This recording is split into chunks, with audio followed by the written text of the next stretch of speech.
क्या आप कल्पना कर सकते हैं कि दो सगे भाई जो एक दूसरे के लिए अपनी जान भी दे सकते थे, जो एक थाली में खाते थे और एक साथ सोते थे, वो अचानक एक दूसरे के खून के प्यासे कैसे बन गए?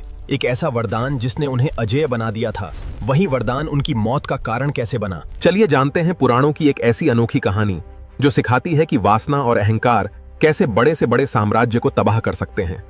ये कहानी है सुंद और उपसुंद नाम के दो असुर भाइयों की, जिनमें इतना गहरा प्रेम था कि उनके विचार, फैसले और खुशियां हमेशा एक जैसी रहती थीं। दोनों भाइयों ने त्रिलोक पर राज करने के लिए विंध्याचल पर्वत पर ब्रह्मा जी की घोर तपस्या शुरू की।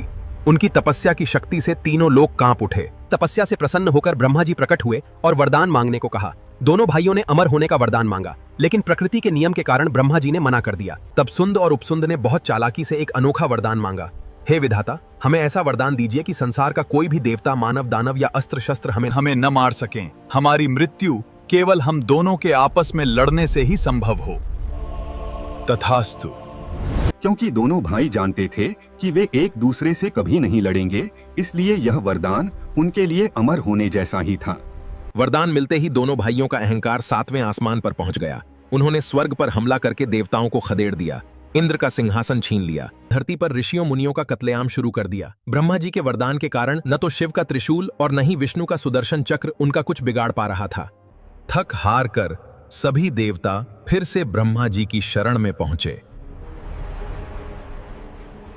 देवताओं की रक्षा के लिए ब्रह्मा जी ने एक अचूक योजना बनाई। उन्होंने देव शिल्पी विश्वकर्मा को बुलाया और संसार की सबसे सुंदर स्त्री बनाने का आदेश दिया। विश्वकर्मा ने दुनिया की हर खूबसूरत चीज से तिल तिल अंश लेकर एक परम सुंदरी अप्सरा का निर्माण किया।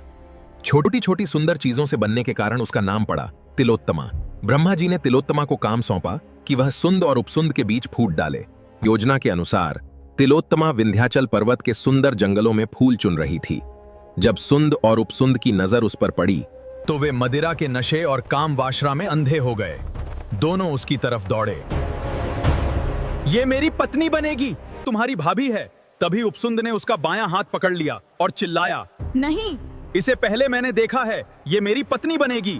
जब उन्होंने तिलोत्तमा से पूछा कि वो किसे चुनेगी, तो तिलोत्तमा ने चालाकी से कहा, मैं तो एक कमजोर नारी हूं, जो तुम दोनों में सबसे शक्तिशाली होगा, मैं उसी को अपना पति मानूंगी। जो भाई एक दूसरे के लिए जान देने को तैयार थे, आज वो एक स्त्री के लिए एक दूसरे की जान लेने पर उतारू हो गए।